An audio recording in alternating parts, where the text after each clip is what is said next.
Assalamualaikum warahmatullahi wabarakatuh. Jadi ini adalah video pembelajaran untuk kelas perancangan konstruksi jembatan pertemuan yang keempat. Jadi di pertemuan keempat ini kita akan membahas tentang filosofi perencanaan dan beban pada jembatan. Kalau di pertemuan pertama kita sudah membahas tentang pengenalan jembatan, sejarah jembatan, kemudian macam-macam jembatan. Di pertemuan kedua kita sudah membahas tentang bagian-bagian dari struktur jembatan, baik itu bangunan atasnya maupun bangunan bawahnya. Kemudian pertemuan yang ketiga kita sudah membahas tentang bagaimana tahapan perencanaan jembatan. Nah sekarang bagaimana filosofi perencanaan dari jembatan dan apa saja beban-beban yang ada di jembatan, itu yang akan kita bahas gitu. Jadi seperti yang saya sampaikan tadi, kurang lebih akan ada 3 hal ini. Jadi filosofi perencanaan jembatan, kemudian peraturan apa saja yang digunakan sebagai landasan dalam merencanakan jembatan, dan yang ketiga adalah pembebanan pada jembatan gitu. Oke. Yang pertama adalah tentang filosofi perencanaan jembatan. Jadi sebenarnya bagaimana filosofi kita dalam merencanakan jembatan itu? Perencanaan jembatan di Indonesia itu kita mengikuti metode LRFD. Jadi Load and Resistance Factor Design. Gitu. Jadi kita sudah menganut metode LRFD ini sejak BMS Peraturan Teknik Jembatan pada tahun 1992 gitu. Jadi review sedikit, LRFD itu biasanya kita kenal dengan kombinasi pembebanan, sehingga LRFD itu biasa dikenal dengan metode Limit State Design. Jadi LRFD itu gimana sih Bu gampangannya gitu. Jadi gampangannya di LRFD itu kita memperhitungkan variasi dan ketidakpastian baik beban maupun kekuatan strukturnya gitu. Jadi dua-duanya kita perhitungkan ketidakpastiannya. Yang di sisi kiri ini adalah ketidakpastian untuk bebannya gitu. Kemudian yang kanan ini adalah ketidakpastian untuk kekuatan strukturnya gitu. Jadi di sini ada sigma. Ini menunjukkan karena di struktur itu kan tidak hanya ada satu beban. Jadi kita jumlahkan beban dan faktor ketidakpastian itu gitu, dimana ini berpasang-pasangan. Jadi tergantung, kalau beban mati ya kita pasangkan dengan faktor beban atau faktor yang menunjukkan ketidakpastian itu untuk beban mati. Itu kalau nanti ininya adalah beban hidup, berarti kita pasangkan dengan faktor yang menunjukkan ketidakpastian dari beban hidup itu. Nah biasanya memang pengalinya untuk ketidakpastian beban ini adalah lebih dari satu gitu. Kemudian untuk ketidakpastian dari elemen struktur ini kita menggunakan V gitu. Jadi kekuatan strukturnya kita reduksi sedemikian hingga sehingga beban kalau dijumlahkan ini dia harus lebih kecil dari sama dengan kekuatan elemen strukturnya. Jadi itu adalah filosofi dari perencanaan jembatan yang mana kita menganut metode LRFD. seperti itu. Nah, untuk peraturan yang digunakan dalam kita merencanakan jembatan, itu yang pertama adalah pembebanan untuk jembatan. Jadi kalian jangan salah pakai SNI. Untuk pembebanan jembatan kita sudah menggunakan SNI yang terbaru, yaitu SNI 1725 tahun 2016. Jadi beda nanti isinya. Faktor-faktor bebannya, kemudian berapa besar bebannya itu beda. Kemudian untuk perencanaan beban gempanya kita menggunakan SNI 2833 tahun 2016. Dan kalian juga bisa coba aja search di Google gitu ya. Ini ada panduan praktis perencanaan teknis jembatan. Jadi di panduan ini itu berisi tentang penjelasan gitu ya.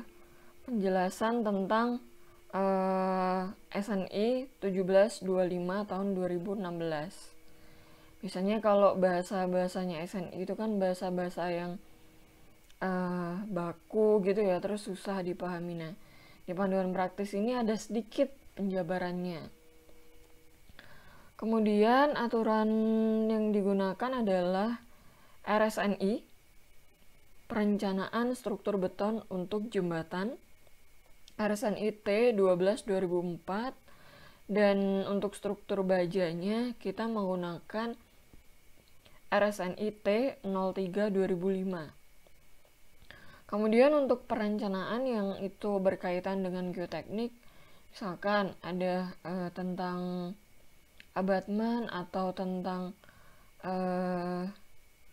pondasinya, pengambilan jumlah titik sampling tanahnya. Nah, itu kita bisa mengacu pada SNI Perancangan Geoteknik, yaitu SNI 8460 tahun 2017. Gitu. Oke. Langsung saja kita ke beban di jembatan. Jadi ini berdasarkan SNI pembebanan ya. Jadi kalian lihat nanti di SNI ini yang mau saya bahas ini, beban di jembatan itu semuanya ngambil dari SNI pembebanan, yaitu SNI 1725 tahun 2016. Gitu. Jadi sudah mengacu pada SNI yang terbaru. Oke. Jadi menurut SNI tahun 2016 itu, kalian lihat di pasal 5.8,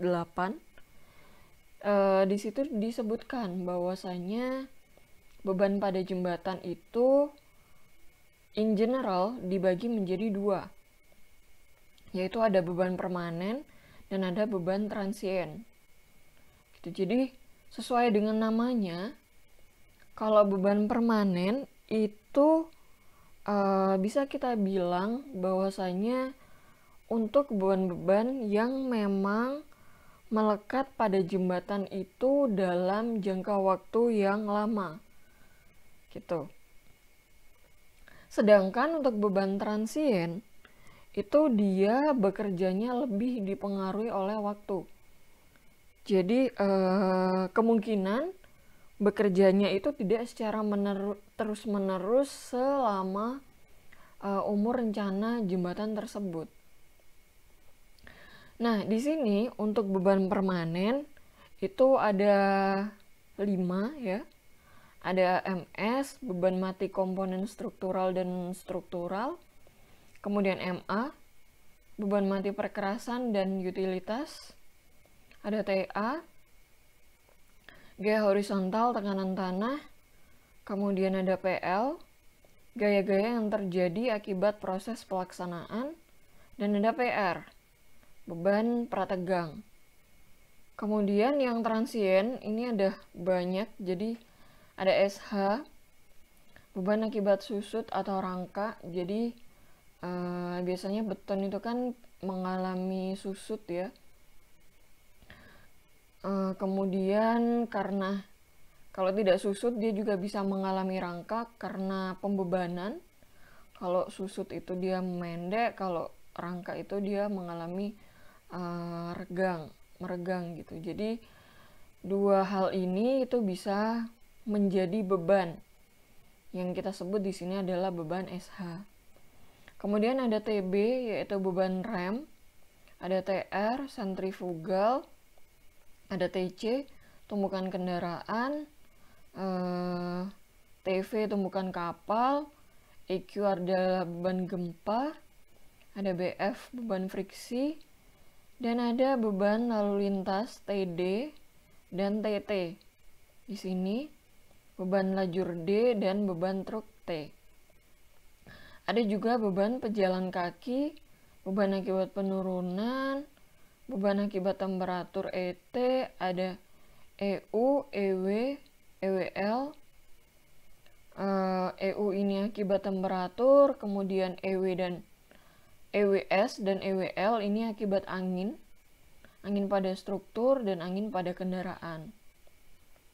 Kemudian ada EU, beban arus dan hanyutan. Gitu. Jadi kita bahas nanti satu-satu. Yang jelas secara garis besar adalah dimana pada jembatan itu ada beban permanen, ada beban transien. Gitu. Nah, kalau beban permanen dan beban transien ini kita kalikan dengan faktor beban, maka kita akan mendapatkan beban permanen rencana. Gitu. Nah, dari beban permanen rencana ini nanti kita bisa buat faktor kombinasinya. Kita bisa buat aksi kombinasinya. Kurang lebih seperti itu. Nah, langsung saja kita bahas ke beban jembatan yang permanen, yaitu ada 5 hal tadi. Jadi yang pertama adalah tentang beban mati MS. Untuk MS, kalian bisa lihat pada SNI pasal 7.2. Jadi semua yang saya tulis di sini memang mengacu pada SNI pembebanan. Menurut SNI pasal 7.2, bahwasanya berat sendiri itu adalah berat bagian tersebut dan elemen-elemen struktur lain yang dipikulnya. Di mana hal ini termasuk berat bahan dan bagian jembatan yang merupakan elemen struktural, ditambah dengan elemen non-struktural yang itu dianggap tetap. Jadi di pasal 7.2 ini kita diberikan seperti tabel referensi gitu untuk nilai gamma dari beban mati. Gitu. Jadi misalkan untuk beton kita bisa gunakan nilai gamanya adalah sekian untuk FC aksen kurang dari 35. Kalau baja kita bisa gunakan 78,50 kN per meter kubik gitu. Nah, setelah kita mengetahui nilai gamanya itu, beban sendiri ini kan harus kita kalikan dengan faktor beban. Nah, faktor bebannya ini tergantung dari bahannya. Gitu. Jadi, faktor beban ini kan ada keadaan layan, ada keadaan ultimate. Kita pilih yang keadaan ultimate dan biasa. Gitu. Jadi, teman-teman bisa lihat di sini. Ini kan untuk bahannya ya. Ini bahannya, kemudian ini adalah faktor bebannya. Jadi faktor beban ini dipengaruhi oleh bahannya. Teman-teman bisa lihat di sini. Semakin kecil, ini kan baja itu kan dia 1,1 ya. Aluminium 1,1. Kemudian kayu itu dia 1,4. Jadi misalkan saja antara baja dan kayu, baja ini kan dia lebih kecil ya faktor bebannya. Kenapa bisa demikian? Kenapa baja bisa memiliki faktor beban yang lebih kecil dibanding kayu? Gitu. Jadi faktor beban di sini itu menunjukkan semakin kecil nilai faktor beban, artinya semakin kecil kemungkinan penyimpangannya. Maksudnya apa? Jadi nih, kalau baja itu kan 1,1. Baja memiliki faktor beban yang kecil karena selama ini baja ataupun aluminium itu kan dia dibuat di pabrik. Dia melalui proses fabrikasi. Jadi kemungkinan perbedaan antara dimensi baja yang kita rencanakan dan yang ada di lapangan itu kemungkinan bedanya itu sedikit gitu, sehingga dia faktor bebannya adalah kecil. Beda dengan kalau misalkan kita cor beton di tempat gitu. Kalau kita ngecor beton di tempat itu kan kemungkinan untuk terjadi penyimpangannya itu lebih besar gitu. Misalkan ada aja perubahan dimensinya dan lain sebagainya, walaupun sedikit gitu. Tapi kemungkinannya bisa lebih besar dibanding dengan baja atau aluminium yang memang dia dibuat di pabrik. Apalagi kayu yang mana kemungkinan untuk tidak seragamnya itu lebih besar. Sehingga di sini kayu memiliki faktor beban yang paling besar dibanding dengan yang lainnya. Gitu. Oke. Kita lanjut ke beban mati tambahan. Gitu. Jadi beban mati tambahan ini adalah berat seluruh bahan yang membentuk suatu beban pada jembatan yang merupakan elemen non-struktural. Dan besarnya ini dia dapat berubah selama umur jembatan. Untuk faktor bebannya ini tergantung dari kita bisa menggunakan faktor beban 2 atau 1,4. Gitu. Kita bisa pakai yang umum. Kemudian kita pilih faktor bebannya adalah 2. Gitu. Jadi di sini memang di MA itu ya, itu kita memperhitungkan beban tambahan aspal. Gitu. Jadi suatu hari nanti aspal kita itu kan pasti akan mengalami layering. Gitu. Dia pasti akan ditambah sebesar 5 cm atau 50 mm. Nah, ini kita harus rencanakan sekarang walaupun layeringnya masih nanti di kemudian hari. Gitu. Jadi kalau sekarang ini kenyataannya jembatan kita itu hanya ada aspal 5 cm misalkan, kita tambahkan 5 cm lagi dari sini. Kita tambahkan 5 cm lagi dari sini untuk mengakomodir layering yang akan kita lakukan di kemudian hari. Itu jadi yang tadi awalnya hanya 5 cm, kita jadi buat 10 cm karena kita mengakomodir ini. Gitu. Oke, kemudian yang masuk di beban MA ini adalah sarana jembatan yang lainnya. Jadi misalkan di jembatan kita itu ada aksesoris seperti lampu, kemudian ada pipa, baik itu pipa saluran air bersih maupun pipa saluran air kosong, air kotor, yang mana beban-beban aksesoris seperti ini itu memang tidak selalu ada, tapi ketika ada keberadaannya itu sulit untuk kita prediksi berapa bebannya, berapa besarnya. Gitu, sehingga di sini faktor beban untuk MA itu jadi cukup besar. Faktor bebannya adalah 2. Gitu ya. Oke. Selanjutnya adalah beban akibat tanah. Gitu. Jadi untuk yang akibat tanah ini tidak saya bahas secara detail karena memang di tugas besar kalian juga tidak merencanakan bangunan bawah, hanya bangunan atas saja. Jadi untuk lebih detailnya kalian bisa baca SNI di pasal 7.4.